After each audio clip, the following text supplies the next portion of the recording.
नमस्कार। हमारे इस नए विश्लेषण में आपका स्वागत है। आज हम उस तकनीक की बात करने वाले हैं जिस पर हमारी पूरी डिजिटल दुनिया टिकी हुई है। जरा सोचिए, हर दिन हम ऑनलाइन शॉपिंग करते हैं, ढेरों मैसेज भेजते हैं, नेट बैंकिंग का इस्तेमाल करते हैं। पर क्या कभी सोचा है कि ये सारी प्राइवेट जानकारी इंटरनेट जैसी खुली जगह पर सुरक्षित कैसे रहती है? इसका जवाब छुपा है एक बहुत ही शानदार गणितीय प्रक्रिया में। एक ऐसा प्रोसेस जो हमारे पढ़ने लायक सीधे साधे संदेशों को एक ऐसे सीक्रेट कोड में बदल देता है जिसे कोई हैकर क्रैक ही नहीं कर सकता। तो चलिए बिना देर किए एन्क्रिप्शन के इस पूरे रहस्य को सुलझाते हैं। आगे बढ़ने से पहले जल्दी से देख लेते हैं कि आज हम क्या क्या कवर करने वाले हैं। शुरुआत करेंगे प्लेन टेक्स्ट को सीक्रेट कोड में बदलने के तरीके से, फिर चलेंगे इतिहास में, प्राचीन साइफर से लेकर एनिग्मा तक। उसके बाद हम सिमेट्रिक और असिमेट्रिक कीज के साइंस को समझेंगे, फिर एन्क्रिप्शन, हैशिंग और इनकोडिंग के बीच की उलझन को दूर करेंगे, और आखिर में देखेंगे कि ये सब हमारी डिजिटल दुनिया को कैसे सेफ रखता है। तो चलिए शुरू करते हैं हमारे पहले भाग से, प्लेन टेक्स्ट से सीक्रेट कोड। अब देखिए, इस पूरी चर्चा का जो कोर आइडिया है ना, वो बहुत सीधा सा है। एक ऐसी जानकारी जिसे कोई भी पढ़ सकता है, उसे किसी ऐसी चीज में बदलना जिसे पढ़ना बिल्कुल नामुमकिन हो जाए। इसे समझने के लिए हमें बस 3 शब्द जानने हैं। पहला है प्लेन टेक्स्ट, यानी हमारा वो ओरिजिनल सीधा साधा मैसेज जिसे हमें भेजना है। यह हमारा स्टार्टिंग पॉइंट है। दूसरा है साइफर टेक्स्ट। ये वो उलझा हुआ, स्क्रैम्बल किया हुआ सीक्रेट कोड है जो एन्क्रिप्शन के बाद तैयार होता है। और तीसरा शब्द है क्रिप्टोग्राफी, यानी इन सारे गुप्त कोड्स और एन्क्रिप्शन के तरीकों की पढ़ाई। तो ये काम कैसे करता है? इसके मेनली 4 स्टेप्स हैं। पहला, एक प्लेन टेक्स्ट मैसेज तैयार किया जाता है। दूसरा, एक एन्क्रिप्शन एल्गोरिथम, एक खास चाबी जिसे हम की कहते हैं, उसका इस्तेमाल करके इस मैसेज को पूरी तरह से घुमा फिराकर साइफर टेक्स्ट बना देता है। तीसरा स्टेप, ये सीक्रेट कोड इंटरनेट जैसे किसी भी नेटवर्क से होकर गुजरता है। अब मजे की बात यह है कि अगर बीच में कोई हैकर इसे चुरा भी लेना तो उसे सिर्फ और सिर्फ कचरा ही दिखाई देगा, कुछ समझ नहीं आएगा। और फाइनली चौथा स्टेप, जो सही रिसीवर है वो अपने डिक्रिप्शन एल्गोरिथम और अपनी की का इस्तेमाल करके इसे वापस ओरिजिनल प्लेन टेक्स्ट में बदल लेता है ना सिंपल? आगे बढ़ते हैं दूसरे भाग की तरफ, प्राचीन साइफर से एनिग्मा मशीन तक का सफर। अब हम सोच सकते हैं कि ये सब इंटरनेट के आने के बाद शुरू हुआ। जी नहीं, मैसेज छिपाने की ये जरूरत कोई नई डिजिटल खोज नहीं है। हजारों साल पहले 5वीं सदी ईसा पूर्व में स्पार्टा के लोग एक लकड़ी की छड़ी पर चमड़े की पट्टी लपेटकर अपना सीक्रेट कोड बनाते थे। इसे साइटल साइफर कहते थे। फिर 50 ईसा पूर्व के आसपास जूलियस सीजर ने मिलिट्री के सीक्रेट छुपाने के लिए अल्फाबेट्स को शिफ्ट करना शुरू किया, जिसे हम सीजर साइफर कहते हैं। 16वीं सदी तक आते आते विगनेयर साइफर ने इसे और कॉम्प्लेक्स कर दिया। और फिर आया वर्ल्ड वॉर 2, जब जर्मन सेना की एनिग्मा मशीन ने तो मानो तहलका ही मचा दिया। इसने एन्क्रिप्शन को सीधे मशीनी युग में पहुंचा दिया। इसके बाद 1970 के दशक में पब्लिक की क्रिप्टोग्राफी आई, जिसने हमारे आज के इंटरनेट युग की नींव रखी। आइए सब्स्टिट्यूशन साइफर को थोड़ा और करीब से समझते हैं। इमेजिन कीजिए कि एक नॉर्मल प्लेन टेक्स्ट है, ABCD। अब हम क्या करते हैं कि इन अक्षरों को किसी खास पैटर्न में दूसरे अक्षरों से बदल देते हैं। उदाहरण के लिए मान लीजिए हमें पॉइंट POINT शब्द को छपाना है, तो हम P की जगह M लिख देंगे, O की जगह J लिख देंगे, और इसी तरह पूरा शब्द एक अजीब से कोड में बदल जाएगा। ये बन गया हमारा साइफर टेक्स्ट। अब जिस इंसान को वो बदलने वाला पैटर्न या की नहीं पता, उसके लिए इस मैसेज को वापस पढ़ना बिल्कुल नामुमकिन है। पर ठहरिए, यहां एक बहुत बड़ी प्रॉब्लम थी। इन पुराने तरीकों में एक बात कॉमन थी। सेंडर और रिसीवर दोनों को वो सीक्रेट चाबी या पैटर्न पहले से पता होना चाहिए था। अब जरा आज के जमाने के बारे में सोचिए।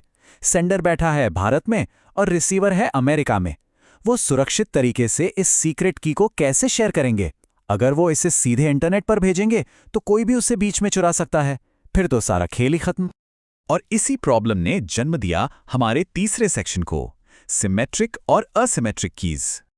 आधुनिक क्रिप्टोग्राफी के सबसे बड़े चमत्कारों में से एक है इस की डिस्ट्रीब्यूशन यानी चाबी बांटने की समस्या को सुलझाना। सबसे पहले आता है सिमेट्रिक एन्क्रिप्शन। इसमें मैसेज को लॉक करने और अनलॉक करने के लिए बिल्कुल एक ही चाबी का इस्तेमाल होता है। ये बिल्कुल हमारे घर के ताले जैसा है, जहां 2 लोगों के पास एक ही चाबी की डुप्लीकेट कॉपी होती है। ये तरीका बहुत फास्ट होता है और आज भी AES जैसे एल्गोरिदम्स में जमकर इस्तेमाल होता है। लेकिन वो पुरानी समस्या तो वहीं की वहीं है ना। ये एक चाबी सुरक्षित तरीके से दूसरे तक पहुंचेगी कैसे? इस मुश्किल का जो हल निकला 1970 के दशक में, सच कहूं तो उसने दुनिया बदल दी। इसे कहते हैं असिमेट्रिक इंक्रिप्शन या पब्लिक की क्रिप्टोग्राफी। तो यहाँ सबसे बड़ा फर्क क्या है? सिमेट्रिक इंक्रिप्शन में सिर्फ एक चाबी होती है, लेकिन असिमेट्रिक में चाबियों का एक पूरा गणितीय जोड़ा होता है। जी हाँ, एक पब्लिक की होती है जो पूरी दुनिया के लिए खुली है, कोई भी देख सकता है, और दूसरी होती है प्राइवेट की, जो सिर्फ और सिर्फ रिसीवर के पास एकदम छुप कर रहती है। चलिए इसे एक बहुत ही क्लासिक कहानी से समझते हैं। मान लेते हैं कि एलिस को बॉब को एक टॉप सीक्रेट मैसेज भेजना है और बीच में बैठा है डार्थ, जो मैसेज हैक करने की फिराक में है। अब एलिस क्या करेगी? वो सीधे बॉब की पब्लिक की मांग लेगी, जो कि वैसे भी पब्लिक है। एलिस उस पब्लिक की से अपने मैसेज को लॉक करके सीक्रेट कोड बना देगी। अब यहां आता है मैथ्स का असली जादू। उस पब्लिक की से लॉक किया गया मैसेज केवल और केवल बॉब की प्राइवेट की से ही खुल सकता है। अब डार्थ अगर उस रास्ते से मैसेज को चुरा भी ले तो वो उसका कुछ नहीं बिगाड़ सकता, क्योंकि बॉब की प्राइवेट की तो सिर्फ बॉब के पास है ना? एकदम जीनियस। अब आते हैं चौथे भाग पर, एन्क्रिप्शन, हैशिंग और एनकोडिंग। अक्सर एक बहुत बड़ी कंफ्यूजन देखने को मिलती है। लोग सोचते हैं कि डेटा का रूप बदलना मतलब एन्क्रिप्शन ही होता है, पर असल में ऐसा नहीं है। इन तीनों में बहुत बड़ा फर्क है। एन्क्रिप्शन का मेन काम है सीक्रेसी या प्राइवेसी। ये एक टू वे प्रोसेस है, यानी आप सीक्रेट कोड बनाते हैं और सही चाबी होने पर उसे वापस पढ़ भी सकते हैं। इसके उलट हैशिंग एक वन वे स्ट्रीट है। इसका काम प्राइवेसी नहीं है, बल्कि ये चेक करना है कि डेटा बीच में बदला तो नहीं गया। इसे डेटा की इंटेग्रिटी कहते हैं। पासवर्ड सुरक्षित रखने में इसका खूब इस्तेमाल होता है। एक बार डेटा हैश हो गया तो आप उसे वापस ओरिजिनल रूप में नहीं ला सकते। और अंत में है एनकोडिंग। इसका तो सिक्योरिटी से कोई लेना देना ही नहीं है। ये बस डेटा को एक फॉर्मेट से दूसरे में बदलता है ताकि उसे आसानी से भेजा जा सके, जैसे बेस 64। इसके लिए किसी चाबी की जरूरत नहीं होती। और अब हम अपने आखिरी भाग में हैं, डिजिटल दुनिया की सुरक्षा। तो थियोरी तो बहुत हो गई, पर ये सीक्रेट कोड्स हमारे रोजमर्रा की जिंदगी में कहाँ छिपे हैं? सच तो ये है कि हर पल, हर सेकंड हम इस अदृश्य सुरक्षा कवच का इस्तेमाल कर रहे हैं। व्हाट्सएप और दूसरे मैसेजिंग ऐप्स जो एंड टू एंड एन्क्रिप्शन का दावा करते हैं, उसका मतलब ही यही है कि मैसेज सेंडर के फोन पर एन्क्रिप्ट होता है और सीधे रिसीवर के फोन पर डिक्रिप्ट होता है। बीच में कोई कंपनी या सर्विस प्रोवाइडर भी उसे नहीं पढ़ सकता। जब हम किसी वेबसाइट के URL में वो HTTPS देखते हैं ना, वो एन्क्रिप्शन ही है जो हमारे पासवर्ड्स को सुरक्षित रख रहा है। हमारे ATM के लेन देन हो या PGP जैसे सॉफ्टवेयर से भेजे गए ईमेल, ये सब इन्हीं सीक्रेट कोड्स की बदौलत सेफ हैं। एक बात जो अक्सर बहस का मुद्दा बनती है वो ये है कि अगर कोई अपना पासवर्ड या प्राइवेट की भूल जाए तो क्या कंपनी के पास कोई मास्टर की या बैकडोर होना चाहिए डेटा रिकवर करने के लिए? मॉडर्न एन्क्रिप्शन का सीधा सा जवाब है बिल्कुल नहीं, और ये बहुत जरूरी भी है। अगर सही की नहीं है तो वो साइफर टेक्स्ट हमेशा के लिए एक ऐसा सीक्रेट कोड बना रहेगा जिसे कोई क्रैक नहीं कर सकता। और सबसे बड़ी बात, ये कोई सिस्टम का फेलियर नहीं है।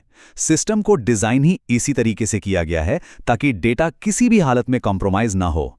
लेकिन जाते जाते एक बहुत बड़ा सवाल, आज का हमारा एन्क्रिप्शन इतना मजबूत है कि दुनिया के सबसे पावरफुल सुपर कंप्यूटर को भी इसे तोड़ने में लाखों साल लग जाएंगे। पर तकनीक तो बदल रही है। कल को जब क्वांटम कंप्यूटर्स आएंगे जो आज के कंप्यूटर से करोड़ों गुना तेज होंगे, तब क्या होगा? क्या हमारे ये गणितीय सीक्रेट कोड्स उनके सामने टिक पाएंगे? या फिर हमें डेटा सिक्योरिटी के लिए क्वांटम क्रिप्टोग्राफी की एक पूरी नई दुनिया में कदम रखना होगा? ये एक ऐसा सवाल है जो आज दुनिया भर के वैज्ञानिकों को सोचने पर मजबूर कर रहा है। इस एक्सप्लेनर में हमारे साथ जुड़ने के लिए बहुत बहुत धन्यवाद। सब्सक्राइब बटन दबाओ, बेल आइकन भी प्रेस करो, लेटेस्ट वीडियो सबसे पहले पाओ।